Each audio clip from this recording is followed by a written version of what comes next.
অভিষেকের সভার আগে উত্তপ্ত নন্দীগ্রাম।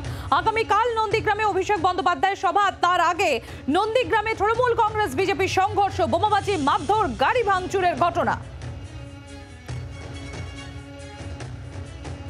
অভিষেকের সভার আগে উত্তপ্ত নন্দীগ্রাম। আগামীকাল নন্দীগ্রামে অভিষেক বন্দ্যোপাধ্যায়ের সভা, তার আগেই নন্দীগ্রামে তৃণমূল বিজেপি সংঘর্ষ, বোমাবাজি, মারধর, গাড়ি ভাঙচুর।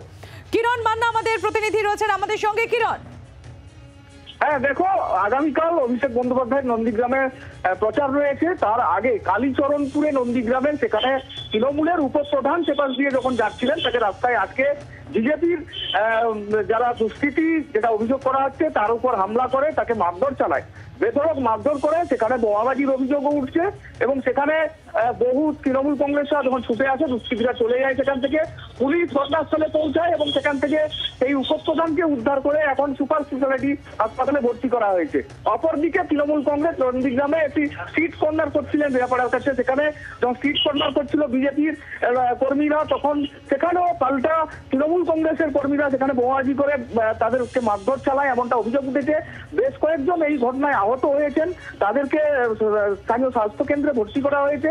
এই দুই পক্ষের দুই সুযোগান দল, উভয় পক্ষের একে অপরের যে বোমাবাজি এবং গন্ডগোল ভোটের কয়েক দিন আগে, এটা যথেষ্ট চাঞ্চল্য ছড়িয়েছে নন্দীগ্রাম জুড়ে, যথেষ্ট উত্তেজনা ছড়িয়েছে।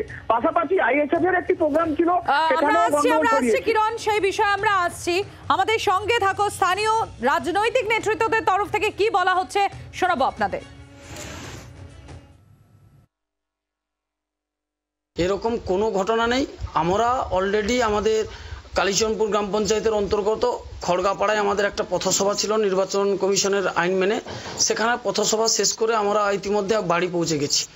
আমাদের আজকের প্রায় শেষ লগ্নের প্রচার চলছে ৬ষ্ঠ দফার ভোটের, আগামী ২৫-এর নির্বাচন। প্রতিটা বুথের নেতৃত্ব এবং প্রতিটা বুথের সমস্ত তৃণমূল কংগ্রেসের নিচুতলার সকল কর্মীরা ডোর টু ডোর ক্যাম্পেনিংয়ে ব্যস্ত। কেউ হাটে বাজারে কোথাও নেই তেমন।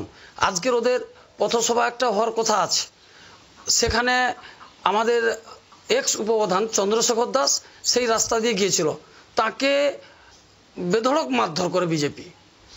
প্রশাসনের সামনে বিজেপি একদম প্রশাসনের সাক্ষাতে বোমাবাজি করতে করতে ওরা আবার গোকুলনগরের দিকে প্রায় 50টার মতো বাইক নিয়ে এসেছিল, প্রায় 150 জন মতো।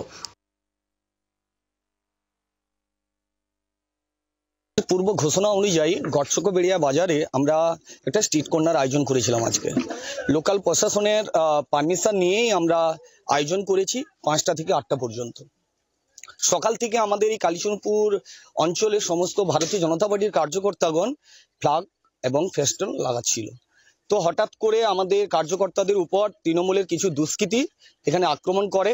আমাদের মণ্ডলের এই কার্যকর্তা গৌতম দাস এবং তার ভাই, তাদের বাড়ির উপর চড়াও হয় এবং তাদেরকে প্রচুর মারধর করা হয় এবং বাড়িঘর ভাঙচুর করা হয়। বাইক রেখে দিয়ে জাস্ট আমরা প্রশাসন আছে কিনা খোঁজ নেই। সেই সময় হঠাৎ তৃণমূলের কিছু দুষ্কৃতী আমাদের উপর বম্বিং করে। বাংলার আওয়াজ, বাঙালির আবেগ, জি 24 ঘন্টা।